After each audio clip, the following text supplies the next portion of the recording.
இந்த பதிவில் மிலேச்சர் அப்படிங்கிற வார்த்தையை பற்றி பார்ப்போம். மாவீரர் மருதுபாண்டியர் அப்படின்னு எஸ்.எம். கமால் எழுதின புக்கில் ஆரம்பத்தில் ஒரு பாரதியார் கவிதை வருது. அந்த கவிதையில் தாய் திரு நாட்டை தகர்த்திடும் மிலேச்சரை மாய்த்திட விரும்பான் வாழ்வுமோர் வாழ்வுக்கொள் மானமொன்றில்லாது மாற்றலர் துழும்பராய் ஈனமுற்று இருக்க எவன் கோலோ விரும்புவார் அப்படின்னு அவர் பாடியிருக்கார். இந்த பாட்டு பாரதியார் சத்ரபதி சிவாஜி தன்னுடைய படைக்கிட்ட பேசுகிற மாதிரி நினச்சி அவர் பாடியிருக்கார். இந்த பாட்டோடைய அர்த்தம் ஃபேர்லி ஆப்வியஸ். தாய் திரு நாட்டை தகர்த்திடும் மிலேச்சரை, நம்மளோட நாட்டை அழிக்கும் மிலேச்சர். இந்த மிலேச்சருங்கிற வார்த்தையோட அர்த்தத்தை நம்ம கடைசியில் பார்ப்போம். மாய்த்திட விரும்பான் வாழ்வுமோர் வாழ்வுக்கொள், இவங்களை கொள்ளாமல் வாழும் ஒரு வாழ்க்கை தான். மானமொன்றில்லாது மாற்றலர் தொழும்பராய், மானம் இல்லாமல் இன்னொரு குலத்தை வணங்குபவராய் ஈனமுற்று இருக்க எவன் கோலோ விரும்புவன். இந்த மாதிரி வேறொரு குலத்தை வணங்கி வாழ்வதற்கு யாருக்கு தான் விருப்பம் இருக்கும் அப்படின்னு பாடியிருக்காரு. இப்போ இந்த மிலேச்சர் அப்படிங்கிற வார்த்தையை தமிழ் அகராதியில் தேடினோம்னா நாகரிகமற்ற பிற நாட்டவன், அன்கல்ச்சர்டு ஃபாரினர் அப்படிங்கிற அர்த்தத்தை காமிக்குது. இந்த வார்த்தை இந்த ஒரு பாட்டில் மட்டும் இல்லை, பல பாடல்களில் பாரதியார் பாடியிருக்காரு. தமிழ் அகராதியில் மிலேச்சர் அப்படிங்கிற வார்த்தை சீவக சிந்தாமணியில் இருக்கிறதா சொல்லியிருக்காங்க. இப்போ சீவக சிந்தாமணி எழுதியது கிட்டத்தட்ட 10வது நூற்றாண்டு, 9வது இல்லை 10வது நூற்றாண்டு எழுதப்பட்டதாக கணிக்கப்படுகிறது. அப்போது சீவக சிந்தாமணியிலேயே இந்த வார்த்தை இருக்குது அப்படின்னா இது ரொம்ப தொன்மையான வார்த்தையாக இருக்கலாம் அப்படின்னு நினைக்கிறதுக்கான வாய்ப்பு இருக்குது. ஆனால் மிலேச்சருங்கிற வார்த்தை சமஸ்கிருத மொழியிலிருந்து தமிழுக்கு வருது. சீவக சிந்தாமணி எழுதின திருத்தக்க தேவர் ஜெயின மதத்தை சார்ந்தவர் அப்படிங்கிறத நினைவு கொள்ள வேண்டும்.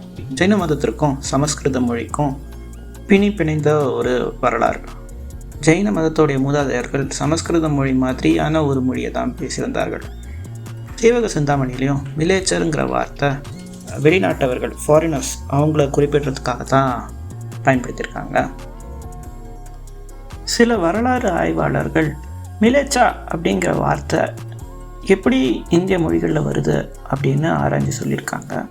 அதில் அலோகா பராஷர் அப்படிங்கிற ஒரு ஆய்வாளர் 1984 த டெசிக்னேஷன் மிலேச்சா for foreigners in early India அப்படிங்கிற பதிப்பில் மிலேச்சாங்கிற வார்த்தை முதல் முறையாக சட்டாபத்த பிராமணா அப்படிங்கிற ஒரு புத்தகத்தில் 200 BC-லேருந்து 200 AD இந்த காலகட்டத்தில் முதல் முறையாக வந்திருக்கலாம் அப்படின்னு சொல்கிறாரு.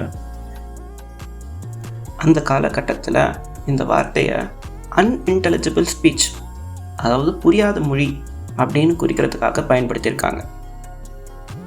அதே சமயம் இந்த வார்த்தையை இந்து மதம் இல்லாத பிற சமூகத்தினரை குறிக்கிறதுக்காகவும் பயன்படுத்தியிருக்கிறாங்க.